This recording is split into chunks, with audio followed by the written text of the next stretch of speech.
प्रवक्ता बीजेपी मेरे साथ मौजूद हैं, मधु मंजरी प्रवक्ता आरजेडी मेरे साथ मौजूद हैं। सबसे पहले मैं मधु मंजरी के पास चलूंगी। मधु मंजरी, हर कोई महागठबंधन में हर कोई दल, राजनीतिक दल ये कोशिश कर रहा है कि जमीन से जुड़कर वो इस बार कम से कम अपनी बेहतर उपस्थिति दिखाए।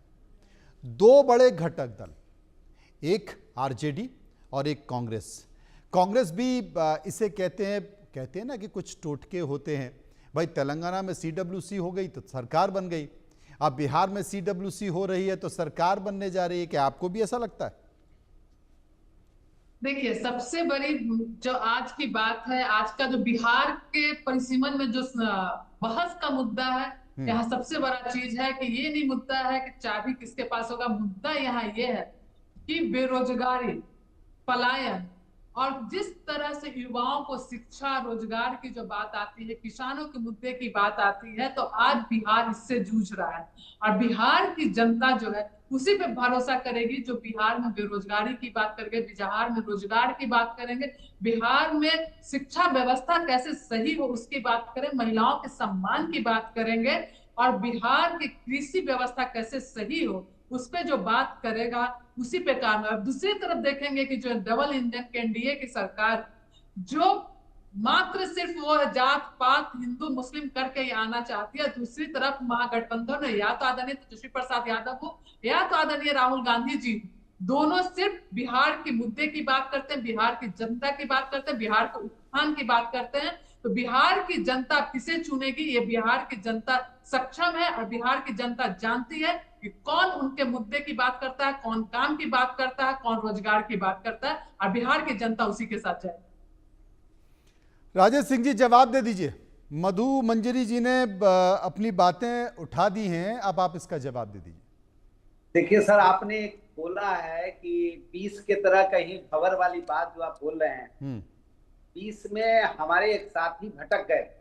अच्छा। जिसके कारण तेजस्वी जी को आप देखे होंगे बहुत सारे सीट पर 30,000, 25,000, 32,000, 35,000 वोट हमारे साथी जो है सो ले लिए थे, जिसके कारण हमारा सीट और नीतीश जी का सीट कम हो गया।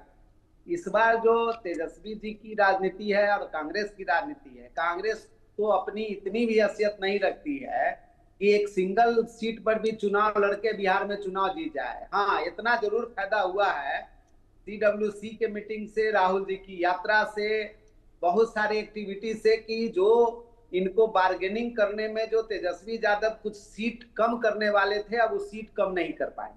आज स्थिति क्या है कि बिहार में जो विकास हुआ, हम आपके डाटा, आपके पास भी डाटा है, हमारे पास भी डाटा है, देश का सबसे ज्यादा विकास दर और विकास बिहार में चल रहा है। देखिएगा, देश का सबसे अच्छा रोड है, सब 24x7 देहाती इलाका में, गांव में बिजली जो है सो दिया जा रहा है। आप देखे होंगे कि अभी जितना पुल है, एम्स है, एयरपोर्ट है, शिक्षा है, लोगों का आय लालू जी के काल में 7,000 था, आज 85,000 है। इनका बजट 21,000 करोड़ था, 3,18,000 करोड़ है। देखिए, इस बार पहली बार हम गठबंधन के लोग मिलजुल के वोट को, माने बूथ से लेके प्रदेश तक जो विकास नीतीश जी और नरेंद्र मोदी जी की सरकार ने किया है, इस बार कंफ्यूजन में नहीं रहने वाली है यहाँ की जनता। आप देख लीजिएगा, अब मुश्किल से 58.3 बचा हुआ है कि इन लोगों का 20-25 सीट भी आ जाए तो बहुत मुश्किल का बात।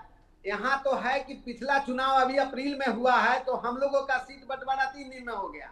आप देखिएगा कि दुर्गा पूजा के आसपास हम लोगों का बंटवारा भी हो जाएगा। नेता भी तय है, विजन भी तय है, जो विकास हमने किया है उस विकास के आधार पर जनता के पास जाएंगे और नीतीश जी का किया हुआ काम, नरेंद्र जी का कमिटमेंट के आधार पर हम लोग 225 सीट के फिर नई सरकार बनाएंगे और नीतीश जी को मुख्यमंत्री बनाएंगे।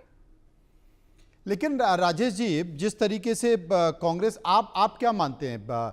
आप मानते हैं कि कांग्रेस की जो सीडब्ल्यूसी हो रही है, देश भर के नेताओं को बुलाकर एक संदेश देने की कोशिश की जा रही है, इससे कुछ फर्क पड़ेगा या इससे कुछ फर्क नहीं पड़ेगा? जो स्थानीय मुद्दे हैं, जो स्थानीय नेता हैं, वो ज्यादा असर करेंगे इस विधानसभा चुनाव में? आजादी के पहले CWC का यहाँ मीटिंग हुआ था। कांग्रेस को पूरा देश पर राज था। कांग्रेस यदि काम करती तो आज 10% 2-3 राज्य छोड़ के कहीं कुछ कांग्रेस का नहीं बचा है। आज देश का जो बुरा हाल हुआ है उसमें कांग्रेस का योगदान है। आप एक मानव देखिए, पार्टी पॉलिटिक्स अपने जगह पर है। एक देश में 2 झंडा की बात करते थे, पर्टिकुलर जाति धर्म की बात करके किसी जाति विशेष और धर्म विशेष को आगे बढ़ाने की आप बात करते हैं। क्या नरेंद्र मोदी जी ऐसा सोचते हैं? आप सोचिए, आज की मैं बात करता हूं कि एक मुसलमान फैमिली हमको फोन किया। मैं एक राजनीतिक कार्यकर्ता के हैसियत से जी हमने पूछा कि आपके परिवार में कितना मेंबर है? तो 13 मेंबर। हमने कहा कि आप लोगों को अनाज मिलता है? तो हाँ मिल रहा है।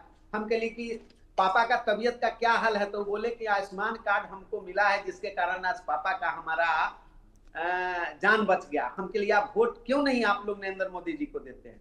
तो बोला कि सर हम सबको नहीं समझा सकते। यहाँ के नेता लोग जो है ना, दिमाग में जो बीजेपी का डर की बात करते हैं, तो सर ये आयुष्मान कार्ड कोई सोच सकता था? कोई गरीब सोच सकता था कि 15 करोड़ खाता खुल जाएगा?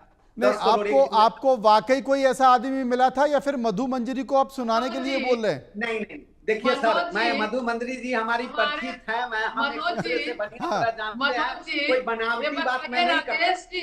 मैं बड़ा हितैषी बन रहे हैं सर। मैं अपने मोबाइल में बता सकता हूँ, जी टाइम भी बता सकता हूँ, नाम भी बता सकता हूँ, गांव भी बता सकता हूँ। राजेश जी, कहानी अच्छी है आपकी। एक बात बताइए, पिछला लोकसभा चुनाव में पूरे देश में, मैं बिहार की बात नहीं कर रही हूँ, पूरे देश में कितने मुसलमानों को आपने टिकट दिया?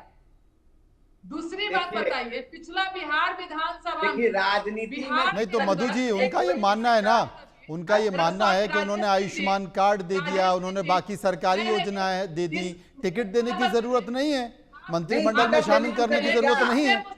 टिकट दिया। दूसरी बात, अगर छोड़िए दिया, आगे अभी जस्ट विधानसभा इलेक्शन होने वाला है। अब्दुल कलाम जैसे शीर्ष पद पर राष्ट्रपति के पद पर भारतीय जनता पार्टी ने बनाया। ऐसी सीट मत बनिए। क्या उनका सम्मान, देखिए, उनका सम्मान नहीं देंगे? उनको सम्मान नहीं देंगे आप? लॉलीपॉप सिर्फ देना चाहते हैं? नहीं, लॉलीपॉप की बात नहीं करते हैं। आपने कांग्रेस की औकात की, हमारा पार्टी जो है ना, सुन लीजिए राजेश जी, आपने कांग्रेस की औकात की बात बताई, सब समाज के लेके चल दिया है।